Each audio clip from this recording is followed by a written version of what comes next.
자, 오늘 우리에게 주신 하나님 말씀을 두 군데 읽습니다.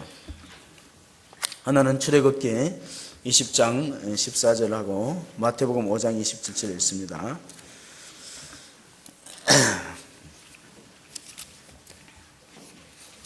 먼저 출애굽기 20장 14절 한 절 말씀을 읽습니다. 시작. 간음하지 말라. 그 다음에 마태복음 5장 27절부터 읽습니다.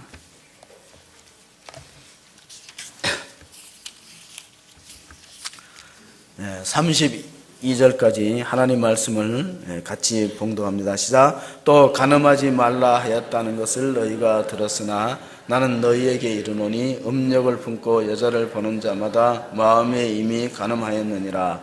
만일 내 오른눈이 너로 실족하게 하거든 떼어내버리라. 내 백체 중 하나가 없어지고 온몸이 지옥에 던져지지 않는 것이 유익하며 만일 내 너로 실족하게 하거든 찍어내버리라. 내 백체 중 하나가 없어지고 온몸이 지옥에 던져지지 않는 것이 유익하니라. 또 일러스되 누구든지 아내를 버리려거든 이혼 증서를 줄 것이라 하였으나 나는 너희에게 이르노니 누구든지 음행한 이유 없이 아내를 버리면 이는 그로 간음하게 하며 또 누구든지 버림받은 여자에게 장가드는 자도 간음함이니라. 아멘. 로마인 이야기라는 책을 써서 베스트셀러가 된 작가가 일본의 여성 시오노 나나미입니다. 그가 극찬했던 역사학자가 하나 있는데 그 사람의 이름은 영국의 역사가 에드워드 기번이라는 사람입니다. 그는 1787년도에 로마 제국의 쇠퇴, 로마 제국의 멸망이라는 방대한 저서를 남겼는데 거기 보면은 로마 제국이 거대한 나라가 쓰러뜨린 원인이 5가지가 나오는데 첫 번째가 급속한 이혼율의 증가입니다. 한 국가의 기본 단위가 가정인데 가정이 붕괴됨으로 인해서 다음 세대의 주역이 될 자녀들에게 좋지 않은 영향을 미쳤다는 거예요. 두 번째가 과도한 세금입니다. 지도자들이 인기 정책을 쓰려고 하다가 보니까 세금이 필요해. 그래서 과도한 세금을 매긴 것이 두 번째 원인으로 지적되고 있습니다. 세 번째는 비정상적인 쾌락을 추구하는 당시의 문화예요. 그래서 검투사들이 피를 흘리면서 서로 원형 경기장에서 싸우고 심지어는 기독교인들을 핍박하면서 맹수의 밥이 되게 하는 그런 정말로 비인격적인 비인간적인 쾌락을 추구했다. 잔인한 그런 문화가 그 나라의 멸망을 가져왔습니다. 네 번째는 군비의 확충입니다. 황제들이 더 많은 땅을 정복하기 위해서 자꾸 이 군비를 우리로 말하면 국방비가 많이 들어가는 것이 그 멸망의 원인이 되고 있습니다. 마지막 5번째가 뭐냐면은 기독교의 순수성을 잃었다. 종교의 쇠퇴입니다. 자, 로마 멸망의 5가지 원인을 왜 우리가 이 시간에 좀 생각해 봐야 되나 하면은 오늘의 현실에 우리 그 나라에도 이런 요소들이 있지 않는가. 처음에는 기독교가 참 초대교 순수했는데 그 다음에는 세속화의 길을 걷고 종교가 쇠퇴하고 그 기독교의 영적인 파워가 잃어갔을 때 결국은 로마는 무너지고 말았다. 자, 우리가 역사를 왜 배워야 될까요? 역사는 똑같은 비극을 되풀이하지 않기 위해서 역사를 공부하는 거예요. 근데 아이러니컬하게도 사람들은 역사를 통해서 교훈을 얻지 못해요. 그래서 역사는 되풀이된다는 말이 왜 나오냐면은 과거의 실패들을 답습하고 있는 경우가 허다한 것입니다.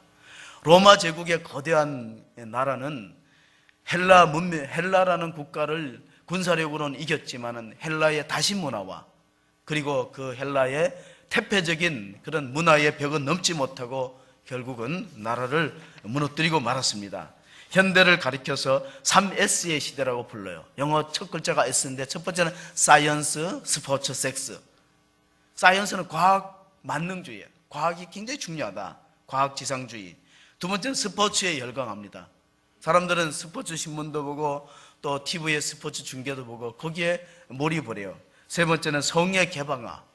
이 개방화의 물결은 정말 우리 사회에서 기독교의 교회까지 들어오는 그런 무서운 파괴력을 지니고 있기 때문에 사도 바울은 로마서에 이 세대를 본받지 말고 너희는 하나님의 백성으로 거룩하게 구별하게 너희 몸을 하나님께 드리는 거룩한 산제사를 드리라 하고 명령하고 있습니다. 로마서 12장에 너희 몸을 하나님께 드리는 거룩한 산제물이 될 때에만 우리가 이런 유혹을 피할 수 있다. 그래서 성경에는 이 간음죄를 두 가지로 보고 있어요. 하나는 육신적으로 말하는, 우리가 흔히 말하는 이런 간음죄가 있고, 또 하나는 영적인 간음죄가 있는데 그것은 바로 우상숭배예요. 나라가 망할 때는 우상숭배가 성행했다. 이레미야서 우리 3장 8절 한번 보시겠습니다.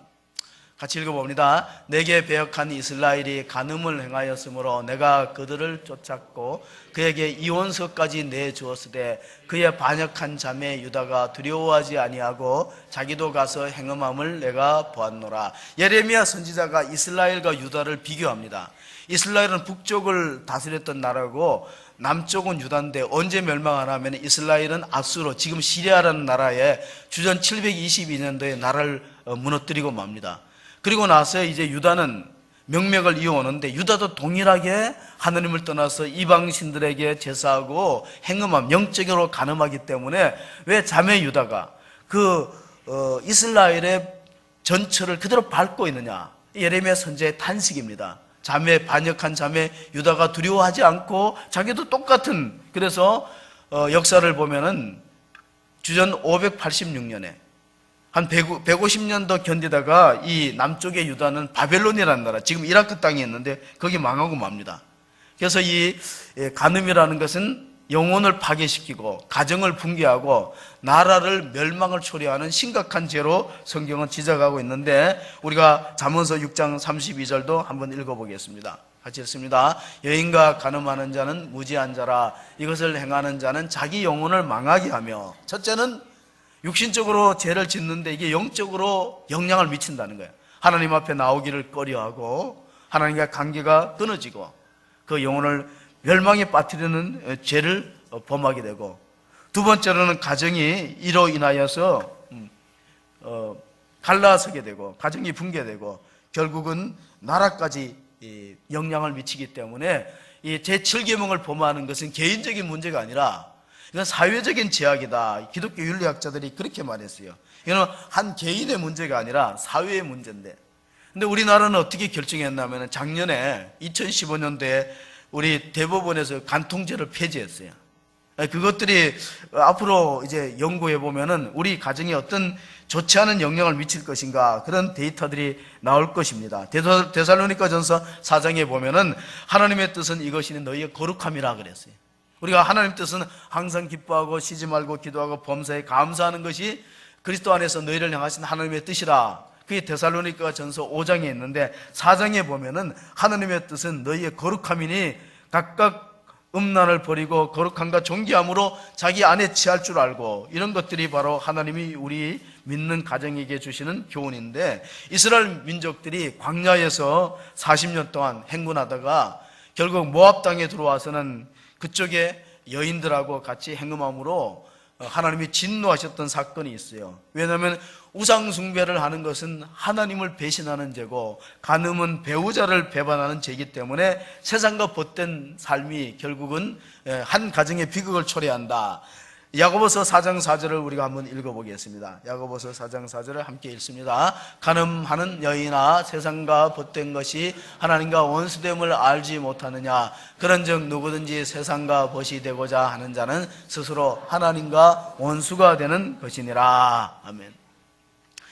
하나님께서는 이스라엘 민족하고 하나님하고 계약을 맺은 그런 백성으로 제사를 통해서 계약을 맺은 언약의 백성인데, 그 언약의 백성이 하나님을 안 섬기고 다른 데로 가면은 하나님 마음이 찢어질 듯이 고통하고 아프다는 것입니다.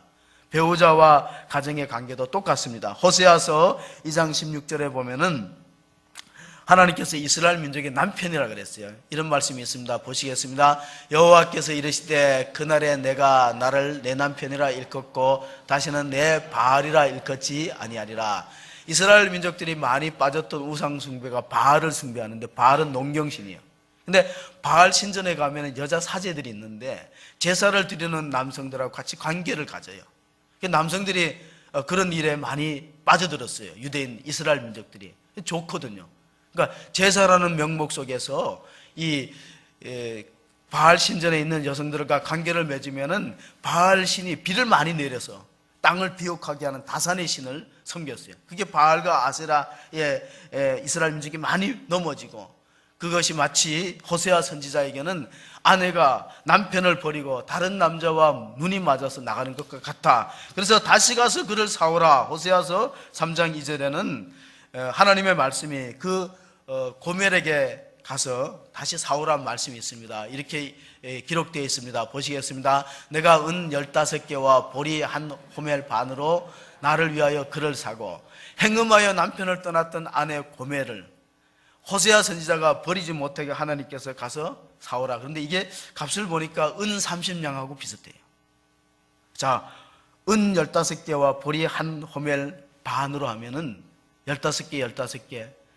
가룟 유다가 예수님을 30냥에 팔아서, 가룟 유다는 결국 자살로 인생을 마감했지만, 하나님은 예수 그리스도의 십자가의 죽음을 통해서 우리를 건지시고 우리를 죄를 용서하시고 하나님의 자녀 삼아주신 것을 믿으시기 바랍니다. 그리고 우리가 죄삼은 하나님 우리를 버리지 않고, 남편을 떠난 아내를 버리지 않고 다시 만날 수 있도록 길을 열어주신 것을 볼 수 있는데, 예수님이 사역했던 중심지가 갈릴리 호수 주변으로 가버나움이라는 것이, 제가 이제 갈릴리에서 이틀을 자고 가버나움 해당을 돌아보았더니 기둥이 남아있어요. 가버나움은 그 당시에 상당히 부유한 도시였대요. 무역의 중심지고 실크로드가 지나가면서 사람들이 거기서 쉬어가고 통행세를 받았다는 거예요. 지나가는 사람들이 있으면 통행세를 받았는데, 그 통행세를 받았던 인물 중에 예수님이 제자가 된 사람이 세리 마태였어요. 원래 베드로는 그 지역에 살던 사람이 아니고 그 건너편에서 갈릴리에서 어부로서 살았던 사람인데, 고기를 잡아가지고 갈 때 세금 내고 올 때 세금 내니까 아예 가버나움으로 이사를 왔어요. 그리고 예수님을 만나게 되고 제자가 되었죠. 통행세를 내었다는 것이. 그런데 그 통행세가 우리가 구약 성경에 세겔이라는 단어를 쓰거든요. 한 세겔, 반 세겔, 세겔이라는 단어를 쓰는데, 제가 놀란 것은 이스라엘은 아직도 세겔이라는 단어를 써요. 제가 장난감 가게에 들어가고 손녀에게 줄 걸 하나 사는데 달러를 안 받더라고요. 그러니까 구약 시대에서는 화폐 단위를 그대로 쓰는 거예요. 세겔을 내라는 거예요. 세겔이 있습니까? 한 세겔이 얼마냐면 300원 정도니까 4개 세겔이 있어야 1달러가 되는데, 달러를 주니까 안 받아요. 노달러. 그러니까 제가 이스라엘을 순례하면서 느낀 게 뭐냐면은 지명도 안 바뀌었어요. 터키의 에베소는 지금 이즈밀이라고 불러요. 근데 이스라엘은 3000년, 4000년 전에 지명을 그대로 쓰고 있어요. 베들레헴, 지금도 베들레헴이고, 갈릴리, 여리고는 지금도 여리고, 영어로서는 제리코라고 써있는데 그대로 쓰고 있어요. 그래서 성지 순례가 가져올 수 있는 유익이 3가지가 있는데, 첫째는 온몸으로 성경을 읽을 수 있다. 몸으로. 두 번째로는 신앙 성장에 도움을 준다. 영적인 성장에 도움을 줘. 몸은 좀 피곤할지라도. 세 번째는 세계 선교의 비전을 눈뜰 수 있어요. 그러니까 자녀들이 어릴 때 성지를 데려가면 아이들이 어떻게 해요? 세계 선교의 비전에 눈을 뜬다는 거예요. 자, 이 이스라엘 역사 속에서 우리가 느낄 수 있는 것이 무엇이냐? 그것은 하나님께서는 우리 모두를 하나님의 자녀로 삼기 위해서 이스라엘 민족을 하나의 샘플로 선택한 거예요. 이스라엘 민족이 남보다 똑똑하고 도덕적으로 착해서 그런 게 아니라, 그 한 민족을 하나님이 간섭하시고 개입했어서 하나의 샘플로 선택하셔서 하나님을 잘 경외하고 믿고 말씀대로 살 때는 나라가 부강해지고, 그들이 우상을 섬기고 하나님을 떠나면은 심판을 초래한다. 그걸 아주 보여주었어요. 그래서 이스라엘을 연구하면 하나님이 살아계신다는 것을 분명하게 느낄 수 있는데, 이스라엘 민족이 손으로 안 대고 돌로 쳐 죽여야 되는 죄가 3가지 있대요. 그게 바로 조금 전에 말한 우상숭배. 스데반이 왜 돌로 순교를 했냐면 스데반이 성전을 모독했다고 오해해서 사람들이 돌을 던졌어요. 사도행전에 보면. 자, 우상숭배하는 죄는 돌로 쳐주고, 두 번째는 사람의 생명을 빼앗는 살인죄, 세 번째는 간음죄. 이 3가지는 공동체 안에서 돌로 쳐주도록 유대인들이 그렇게 율법에다 기록했는데, 예수님은 그 모세 율법을 더 심화시켜서 재해석해서 마태복음 5장 27절 28절 이렇게 말씀합니다. 2절 말씀을 같이 한번 읽어보겠습니다. 같이 읽습니다. 또 간음하지 말라 하였다는 것을 너희가 들었으나 나는 너에게 이르노니 음욕을 품고 여자를 보는 자마다 마음에 이미 간음하였느니라. 자, 여기 남성들이 계시지만은, 자, 우리가 행위적으로 간음을 안 하더라도 여자를 보고 음욕을 품는 것이 간음이라 치부하면 여기서 7계명을 범하지 않은 사람은 아무도 없을 거예요. 나는 아닙니다. 손 들을 수 있겠어요? 제가 우리가 6계명 할 때 누굴 미워하고 욕하고 이러면은 마음으로 이미 살인한 거다. 예수님 그렇게 해석을 했어요. 율법을, 모세 율법을. 근데 어느 목사님이 교인들을 향해서 여러분, 그럼 여러분 중에 살인 안 하고 아무도 밉지 않은 사람이 한 명이라도 있습니까? 했더니 한 할머니가 손을 들었어요. 용감하게. 할머니는 정말 미운 사람이 하나도 없냐고, 다 용서하고 사랑하냐 그러니까 미운 사람이 있었는데 다 죽었대. 오래 살면 돼, 오래 살면. 마음으로 간음하지 않은 사람이 어디 있겠어요? 유대인들은 지금도 보니까 복장이 중동 지방에 있는 여자는 히잡을 쓰고 눈만 내놓아요.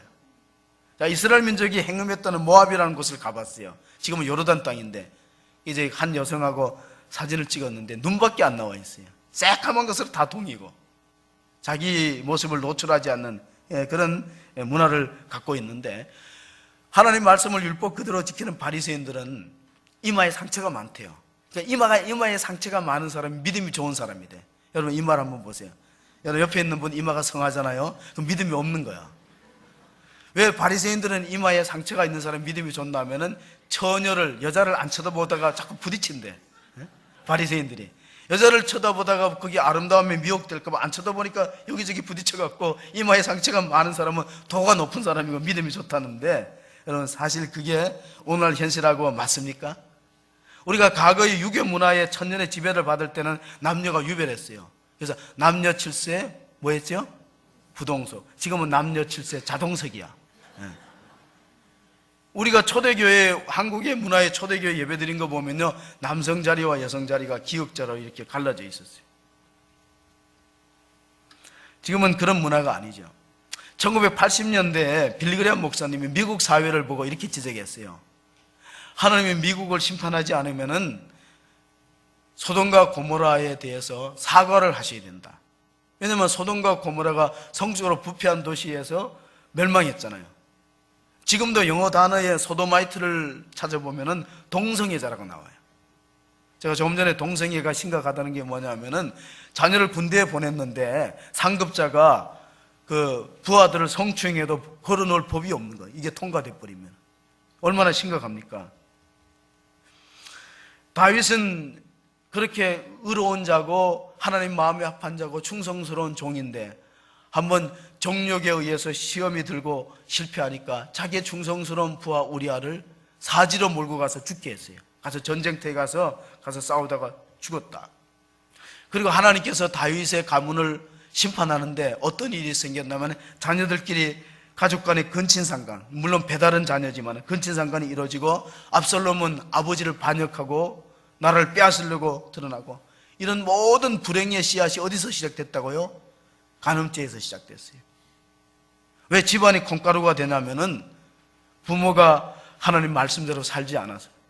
다윗이 하나님께 범죄함으로 말미암아서 한 가정의 붕괴와 국가의 위기를 초래했다는 사실을 우리가 성경을 통해서 살펴볼 수 있는데, 이런 위기를 잘 극복한 인물 중에 하나가 요셉이에요. 요셉. 자, 요셉은 창세기 39장 9절에 보면은 시위대장 보디발의 아내가 유혹을 합니다. 이 집에는 나보다 큰 이가 없으며 주인이 아무것도 내게 금하지 아니하였어도 금한 것은 당신뿐이니 당신은 그의 아내임이라. 그런즉 내가 어찌 이 큰 악을 행하여 하나님께 죄를 지으리까. 그러니까 이 요셉의 신앙을 우리가 코람데오의 신앙이라고 해요. 아무도 보지 않지만 하나님이 나를 지켜보는데 내가 이 죄를 보면 하나님이 나를 쓰실까? 하나님 나를 보호해 주실까? 그런 하나님 말씀을 가지고 자기의 삶을 지켜나갔던 요셉은 축복을 받고 쓰임을 받아 한 나라의 총리가 되었습니다. 만일 이때 요셉이 자기 신분을 상승할 수 있는 좋은 기회다. 왜냐하면 시위대장이면 경호실장이면 막강한 권력자예요. 그 아내가 자기를 유혹할 때 거기에 못 이기는 척하고 응해주면은 자기가 노예 신분에서 벗어날 수 있다고 잘못 생각했다면은 아마 목숨을 잃을 수도 있었어요. 왜냐하면 나중에 그가 모함 당해서 감옥에 들어갔지만은 실제로 그 당시의 문화를 보면 남성의 젊은 노예들은 주인이 죽여도 아무 하자가 없어요. 왜냐하면 주인의 부속물이기 때문에. 더욱이 한 국가의 경호대장은 노예 한 사람쯤 지도새도 모르게 죽여도 아무 문제가 안 되는 거예요. 그러면 왜 요셉이 살 수 있었냐면은 시위대장 보디발은 자기 아내의 말보다 누구의 말을 더 신뢰했어요? 요셉의 말을 더 신뢰했어요. 요셉이 억울하다는 걸 알았고 단지 감옥에만 집어넣었기 때문에 요셉은 목숨을 빼앗기지 않고 살아서 하나님께 쓰임을 받을 수가 있었어요. 클린턴이 대통령 재임 기간에 르인스키와 스캔들이 일어났어요. 그때 백악관의 간부였던 한 사람이 이런 책을 썼어요. 자기는 클린턴을 이해할 수 없다. 그렇게 모순된 사람이 있는가? 그는 가장 지성적인 사람이고 애국심도 강하고 그리고 지적인 사람이며 동시에 자기 위치를 너무나 잘 알면서 그런 사람이 한 시대 대통령이면 그런 사람이 어떻게 그렇게 어리석고 이기적이고 파괴적인 자기를 파괴하는 행동을 할 수 있겠는가? 그런데 이게 바로 인간이에요. 그걸 아셔야 돼요. 남자는 그런 존재다. 남자는 일국의 대통령으로서 모든 권력을 가져도 한순간에 무너질 수 있는 위험이 있다. 지금 우리 한국이 안보가 참 위기를 맞고 있는데요. 이런 말이 있어요. 구약 성경에 보면 이에는 이, 눈에는 눈. 그러니까 우리 핵에는 핵으로 대응해야 된다. 그런 논리가 있어요.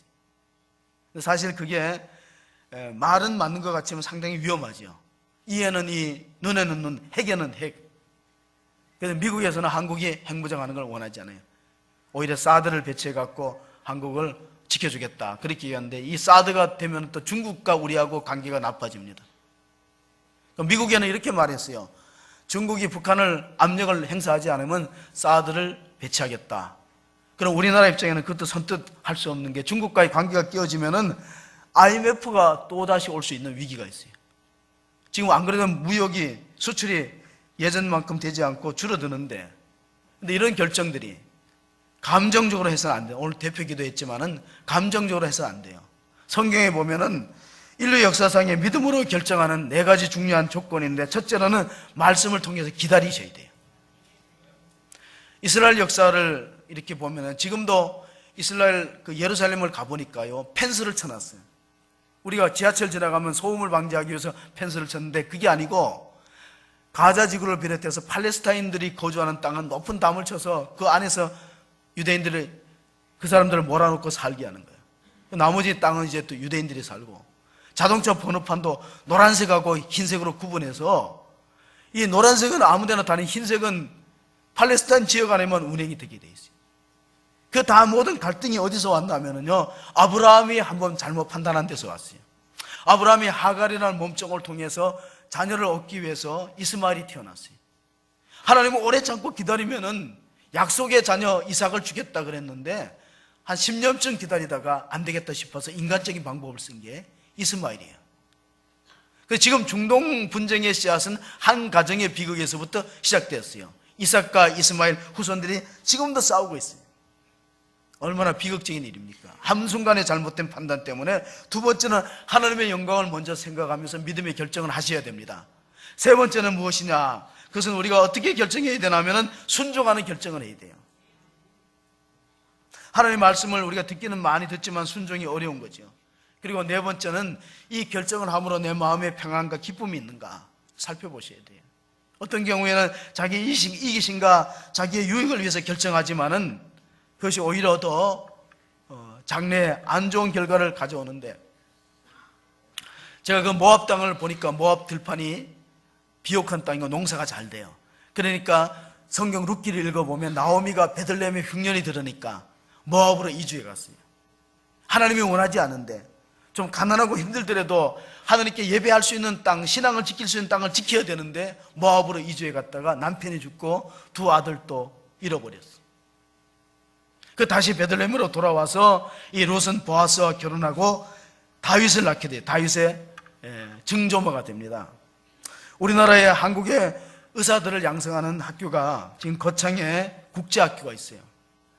개교된 지 10년인데 거기 함승훈 이사장은 독일에 유학을 갔다가 한 여성을 만났어요. 음대 피아노과에 다니는 여성을 만나서 7년간 교제 끝에 결혼했는데 그 아내 쪽에서 부모님들이 많이 반대를 했다고 해요. 왜냐, 가난한 유학생을 뭘 믿고 결혼하느냐 반대를 했는데, 이분이 함승훈 이사장이 결혼을 83년도에 했으니까 저가 결혼하는 거 똑같아요. 저도 83년도에 결혼했는데 6년 만에 아내를 사별했어요. 위암이 찾아와서 맹장염인 줄 알고 가서 검사를 하니까 암인데, 젊은 나이에 암에 걸려서 급속도로 진행돼 갖고 결국은 30대 초반에 아내를 잃었어요. 자기 부모님들이 화장을 하자고 그랬는데 자기가 굳이 반대를 했다는 거예요. 왜냐하면 부모님 생각에는 남자아이가 둘 있는데 3살, 5살이야. 그러면은 화장을 해야 빨리 잊어버리는데, 그리고 재혼을 시켜야 되는데 남자 혼자 아이를 어떻게 키우겠어요? 3살, 5살 아들만 둘인데. 근데 이분은 두 가지 다 부모의 의견과 반대를 했다는 건, 절대 화장은 안 된다, 매장을 해야 된다, 그리고 재혼은 안 한다. 그래서 아이들을 강하게 키우기 위해서 일찍이 어머니의 몫을 못하니까 자기가 이제 독일로 데리고 가고, 그 두 아들이 지금 29살, 31살인데 훌륭한 헝거리 의대를 졸업해서 훌륭한 의사로 성장시켰는데, 그분은 왜 재혼을 안 했냐 그러니까 이런 말을 했어요. 부모의 역할은 50%, 남자와 아내가 50% 하는데, 아내가 죽으면은 자기가 재혼하면은 남자가 할 수 있는 50%가 줄어든대요. 더 줄어들 것이다. 어떤 아내가 들어오느냐에 따라서. 그래서 자기가 좀 더 노력해갖고 70%를 해주고, 아내가 없는 30%는 그 아이들의 운명이다. 지들이 그걸 이겨내야 된다는 거예요. 30대에 결혼 안 하고 계속해서 혼자 독신으로 두 아이를 훌륭하게 키웠어요. 제가 왜 이런 말을 하냐면요, 얼마 전에 독일에서 유학을 온 교수이자 목사가 자기 딸을 때려서 죽게 만들었어요. 그 비극적인 사건을 보면서 함승훈 의사가 참 올바로 생각했구나. 왜 재혼을 안 하냐니까 아내하고의 아름다웠던 삶의 추억을 잊을 수가 없기 때문에. 그래서 그걸 간직하면서, 추억을 간직하면서 그 기억력 때문에 재혼을 안 했다는 겁니다. 이런 말이 있잖아요. 사람은 왜 결혼하는가? 분별력이 없기 때문에. 사람은 왜 이혼하는가? 참을성이 없기 때문에, 인내심이 없기 때문에. 사람은 왜 재혼하는가? 기억력이 없기 때문에. 지나간 그 고통의 세월들을 잊어버리고 다시 하게 된다는데, 자, 다윗이 넘어지는 배경에 대해서는 사무엘하 11장 2절 한번 보면 이런 말씀이 있어요. 같이 읽어보겠습니다. 저녁 때 다윗이 그의 침상에서 일어나 왕궁 옥상에서 거닐다가 그곳에 보니 한 여인이 목욕을 하는데 심히 아름다워 보이는지라. 자, 여기서 중요한 거는 다윗이 낮잠을 잤다는 거예요. 낮잠을 자고, 그때가 왕이 출전해서 나라를 위해서 싸워야 될 때 장수들을, 요압을 비롯해서 사무엘하 11장 1절에 보면 다른 장수를 보내고 왕이 출전하지 않았어요. 그리고 잠자다가 그 밧세바라는 여인한테 미혹이 돼서 7계명을 범하고 말았어요. 자, 7계명을 범하면 그걸 은폐하기 위해서 6계명을 변해요. 우리아를 죽게 해요. 그걸 또 거짓말합니다. 9계명을 범합니다. 그래서 이런 말이 있어요. 남자가 저지르는 죄 1, 2, 3위가 있어요. 남자가 저지르는 죄 1은 정욕, 두 번째는 탐식, 세 번째는 나태함이에요. 여자가 저지르는 죄 금은 동메달이 있는데, 첫째는 교만이에요, 여자는. 두 번째는 시기 질투예요. 이 여성이 짓는 죄하고 남성이 짓는 죄하고는 차이가 있대요. 그래서 남자들은 되게 나이에 관계없이 이쁜 여자가 지나가면 고개가 자동적으로 돌아간대. 그러면 여자들은 꼬집고 책망하지 말고 이렇게 생각해야 돼. 당신은 참으로 건강합니다. 그렇게 말해. 옆에 분한테 한번 얘기해 보세요. 당신은 참으로 건강합니다. 근데 만약에 이쁜 여자가 지나갔는데 안 쳐다봤다, 그러면 병원으로 데려가야 돼. 건강하지 않구나. 의사들이 그런 얘기 한대요. 남자가 입원했는데 이 사람이 살 사람인지 죽을 사람인지를 아는데, 이쁜 간호사가 지나가도 많이 왔다 갔다 해도 고개가 안 돌아가면 그 사람 죽는데. 근데 이쁜 간호사가 지나가면 아픈 중에도 고개가 돌아가는 사람은 살 수 있다는 거예요. 남자는 그런 게 있어요. 그래서 우리가 뭐 결혼할 때 쏘갔다 뭐 이랬지만은 사실은 속지 않고는 결혼이 안 돼요. 외모에 쏟고 학벌에 쏟고 집안에 쏟고 쏟으면서 이렇게 결혼한 것이죠. 그래서 가정의 위기라는 것은 뭐 돈이 없다, 뭐 직장이 없다, 자녀가 없다, 그게 아니에요. 하나님을 모시지 않기 때문에, 하나님이 그 가정의 주인이 되지 않기 때문에 위기가 초래하는 거예요. 자, 우리가 그 다윗이 범죄했을 때가 중년기래요. 중년기. 중년기를 뭐라 그러냐면은 제2의 사춘기라 그러는 거예요. 생활이 안정되고 이제 부부관계도 나이가 많아지니까 권태가 찾아오고 그때가 위험하다는 거예요. 다윗이 왕이 되면은 신명기 말씀을 중요하게 생각해야 되는데, 신명기 17장 16절 17절 내용이 긴데 한번 보시면 이런 내용이 있어요.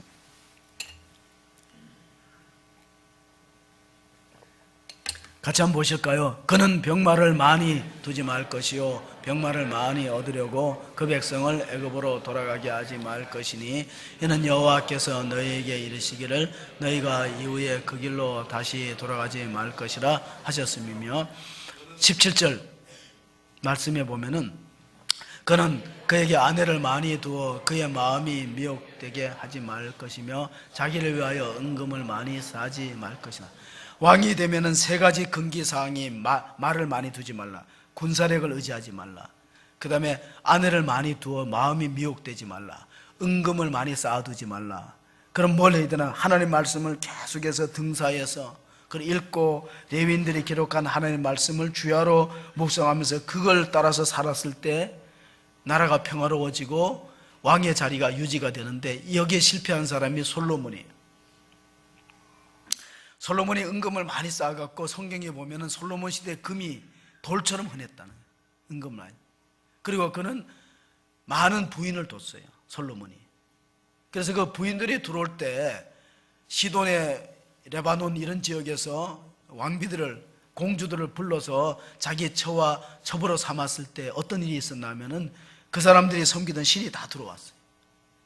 남자가 거기에 미혹되었다 보니까 지혜가 우둔해지고 결국은 솔로몬이 죽고 이스라엘 민족이 분단 국가가 되는데 북쪽은 이스라엘이 되고 남쪽은 유다가 되고 우리가 남북이 갈라지듯이 갈라지고 말았어요. 자, 그 당시에 보면은 여성의 인권이 많이 저하됐는데 오늘날에는요 여성의 인권이 많이 높아졌기 때문에 서울 가정법원에서 20년 전에 1996년도 2월 달에 통계를 냈어요. 5,000명의 가정이 이혼한 사례의 원인을 살펴보면 배우자의 외도와 부정이 많은데 과거에는 거의가 남자였어요. 남편이 잘못했는데 요즘에 여자가 많이 늘고 있대요. 그 뭐냐면 이 시대가 무슨 시대? 여성 상위 시대 되었어요. 어떤 분이 이러더라고. 남편은 집에 두고 있으면 근심 덩어리고 데리고 나가면 짐 덩어리고 마주 보면 원수 덩어리고 혼자 내보내면 사고 덩어리고 며느리한테 맡기면 구박 덩어리고 남자가 지금 이렇게 그 주가가 떨어지고 있다는 거예요. 그러니까 남편들은 바깥에서 집에 들어오기 싫어하면서 술을 마시다가 아파트 계단에서 넘어져 얼굴을 다쳤어요. 부인한테 안 들키기 위해서 몰래 들어갔고 세면대에서 세수를 하고 반창고를 붙이고 살짝 들어가서 잠이 들었어요. 아침에 부인이 여보 왜 거울에다가 반창고를 이렇게 많이 붙여놨어?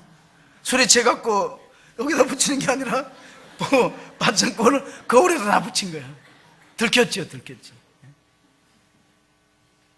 자, 오늘 우리가 29절 30절 말씀을 다시 보면은 그 당시에는 이혼이 성행했다는 거죠. 자, 29절 읽어보겠습니다. 만일 내 오른눈이 너를 뱃지하게 하면 떼어내버리라. 내 백체 중 하나가 없어지고 온몸이 지옥에 던져지지 않는 것이 유익하며, 30절입니다. 만일 내 오른손이 너를 시주하게 하거든 찍어내버리라. 내 백체 중 하나가 없어지고 온몸이 지옥에 던져지지 않는 것이 유익하니라. 아멘. 제가 청년 때 이 마태복음 5장을 읽고 충격을 받았어요. 자, 누구를 형제를 미워하거나 나가라고 욕하면 살인한 죄다. 조금 다음에 읽어보니까 여인을 보고 음욕을 품으면 간음한 죄라. 그리고 나서 읽어보니까 손이나 눈이나 빼라 그러잖아요.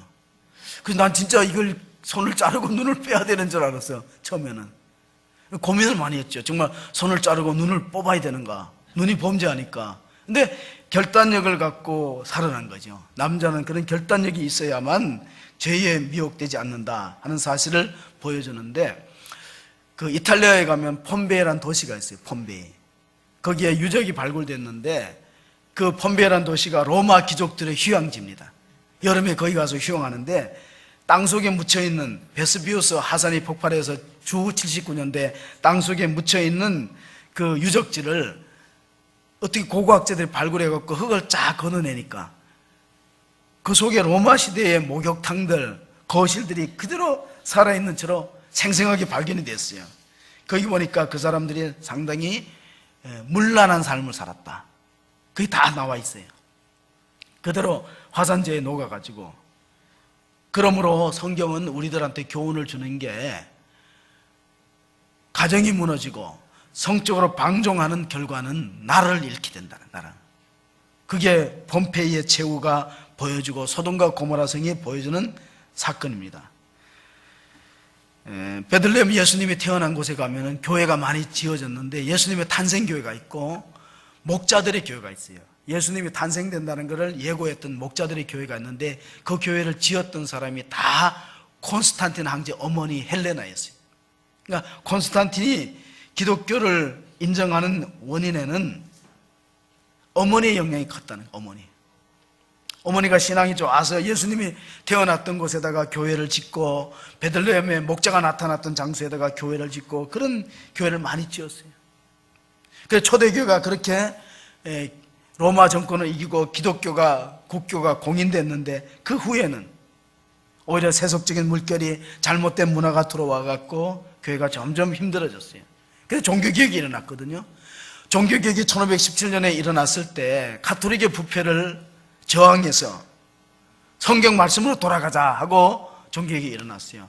이제 이번 주에 개봉되는 영화 가운데 스포트라이트라는 제목의 영화가 있어요. 그건 미국에서 보스턴에 있던 그 한 언론인들이 사제들의 아동 성추행을 30년 동안 있었던 70명의 실제적인 그것을 파헤치다가 굉장한 압력을 받았어요.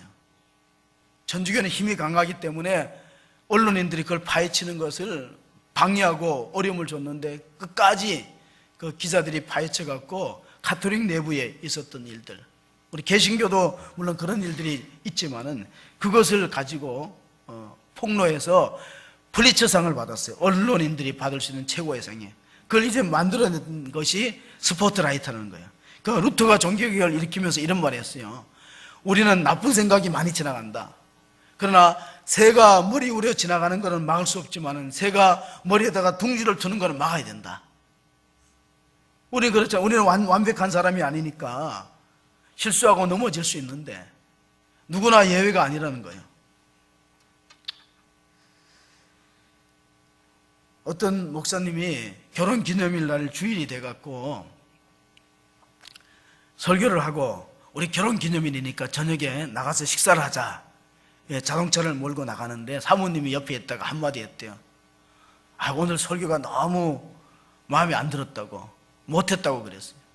그러니까 이 남편 되는 목사님이 화가 나갖고 식사하러 가려다가 핸들을 꺾어갖고 유턴해갖고 집에 돌아가는데 차 안에서 한마디를 안 했대요. 그러다 보니까 자기가 너무 감정적으로 한 게 미안해갖고 한마디를 해야 되는데, 사택에 돌아오니까 걔가 막 주인이 왔다고 반갑게 맞으니까 한마디 했대요. 자기 부인 사모님한테, 여보, 당신 친척이 저렇게 좋아하니까 인사를 한마디 해야지 했더니 사모님이 걔를 보면 이렇게 말했어요. 시아주버님 안녕하세요 했어요. 남편이 같은 까라는 그런 조롱 섞인 말이죠. 그렇습니다. 여러분, 우리가 인생을 다 살고 나면은 사람들이 후회하는 것 중에 하나가 뭐냐면은, 내가 뭐 돈을 많이 못 벌고 좋은 대학에 못 가고 그런 걸 후회하는 게 아니라 가정에 충실하지 못했다는 거예요. 여러분, 신앙생활이 정말로 잘하는가 안 하는 거는 어디서 점검을 받아야 되냐면 가정에서 점검을 받아야 돼요. 가정에서. 그러니까 다윗이 아무리 믿음이 좋고 뭐 한 국가를 잘 경영해도 가정생활에서 실패하면은 비극이 온다는 거예요. 어려움이 온다는 거예요. 국가의 위기가 올 수 있다는 거예요. 어느 어린아이가 울고 있어요. 보니까 개가, 커다란 개가 막 그 아이를, 어린아이를, 여자아이를 보면서 막 으르렁거리니까 개가 무서워갖고 저리 가 해도 개가 안 가고 노려보고 지켜보고 있는데, 그때 마침 엄마가 나타났어요. 그래 아이가 엄마하고 달려가서 엄마 품에 안기니까 걔가 어슬렁어슬렁거리다가 가버렸거든요. 이게 뭐냐면은 우리가 이런 유혹이 올 때 죄와 싸워 이기겠다고 대결하면 넘어져요. 나는 다른 사람하고 틀려, 나는 그런 죄가 오더라도, 유혹이 오더라도 이겨낸다 생각하면 위험해요. 그런 자리에 가지 말고, 첫 번째는 그런 자리에 가지 말고, 두 번째는 죄와 싸워서 내가 이길 수 있다고 자신감을 가지면 안 돼요. 우리는 누구를 바라봐야 돼요? 주님의 품에 안겨야 돼요. 주님, 나는 다윗도 넘어졌는데 나도 넘어질 가능성이 있고, 클린턴도 넘어졌는데 너도 유혹받을 가능성이 있으니까 나는 하나님 품에 달려가겠습니다. 하나님은 우리를 안아주시고, 이스라엘에 이런 속담이 있어요. 부모가 자녀를 때릴 때 오른손으로 벌을 줬으면 왼손으로 안아주라. 그래서 자녀의 상처를 치유하라. 하나님이 이스라엘 민족이 우상을 섬길 때 그 죄를 치유하기 위해서 이사야서 1장 18절에 이런 말씀을 주셨어요. 우리가 끝으로 이 말씀 한번 읽어봅니다. 여호와께서 말씀하시되 오라, 우리가 서로 변론하자. 너희 죄가 주홍 같을지라도 눈과 같이 희어질 것이요 진홍같이 붉을지라도 양털같이 희게 되리라. 아멘. 하나님은 죄를 범한 자를 용서하고 다시 회복하기를 원하는데, 요한복음 8장에 보면은 가늠하다가 현장에 붙들린 여자를 끌고 왔어요. 예수님을 시험하기 위해서. 율법에 이런 자는 돌로 치라 그랬는데 예수님 어떻게 하시겠습니까? 그럼 예수님이 돌로 치라 그러면 사랑이 없다 그럴 거고, 돌로 치지 말라 그러면 예수님이 율법을 안 지킨다 그러니까, 이래도 걸려들고 저래도 걸려들어요. 예수님 뭐라 그랬어요? 땅에다 글씨를 썼어요. 무슨 내용을 썼을까요? 몰라요. 근데 제가 볼 때는 마태복음 5장 27절을 썼을 수도 있어요. 누구든지 마음의 음욕을 품고 보면은 가늠한 것이다. 그걸 쓸 수도 있잖아요. 사람들이 그 쓰는 글씨를 쳐다보고 양심의 가책을 느낄 때 너희 중에 죄 없는 자가 돌을 들어 치라 그랬거든. 아무도 안 치고 다 갔잖아요. 그래서 예수님이 그 여인에게 이렇게 말했어요. 다시는 같은 죄를 범하지 말라. 이 말은 예수님은 간음죄를 묵인한 게 아니에요. 죄를 이미 지은 사람은 용서해주고 다시 되풀이하지 않도록 하고, 그리고 다시는 이런 일을 행하지 함으로써 상처를 치유하고 새로운 삶을 살아가도록 은혜를 주셨다는 사실을 기억하면서, 우리가 정말로 내가 믿음이 좋은지 안 좋은지는 교회 안에서 결정나거나 직장에서 결정나는 게 아니고 어디서 결정난다고요? 가정 속에서. 우리 믿음의 가정을 지켜야 되는 거, 그것이 바로 7계명을 주신 이유예요. 가정을 잘 보호하는 울타리가 하나님 말씀이라는 사실을 명심하는 저와 여러분이 되시기를 주의 이름으로 축원합니다. 아멘. 하나님 아버지 감사합니다. 부족한 종에게 좋은 기회를 주셔서 예수님이 걸었던 땅, 예수님이 피를 흘렸던 발자취를 돌아보면서 자신의 부족함과 연약함을 더 많이 느끼게 되었습니다. 하나님 주시는 생명이 있는 동안에, 또 하나님께서 허락하시는 시간 동안에 복음을 전하고 많은 사람들이 주님 앞으로 돌아올 수 있는 은혜의 삶을 살아가는 저희 모두가 되게 하여 주시옵소서. 하나님, 우리가 7계명을 주신 이유는 가정을 보호하고 그 울타리 속에서 우리의 다음 세대를 순결한 자녀를 만들어서 신앙의 여선을 물려주고 이 나라가 복된 나라, 하나님이 축복하는 나라, 세계 선교를 담당하는 나라가 될 수 있도록 은총을 나려 주시옵소서. 행여나 우리 민족이 부패하고 타락하고 성적으로 방종해서 소돔과 고모라 성처럼 심판받고 불바다가 되지 않도록 하나님 지켜 주시옵소서. 가정을 거룩하게 지키며 또 교회를 위해서 기도하고 또 더 많은 영혼을 구원하기에 힘쓰는 호수중앙교회와 그 성도가 다 되어지기를 간절히 원하옵고 우리 구주 예수 그리스도 이름으로 기도하옵나이다. 아멘.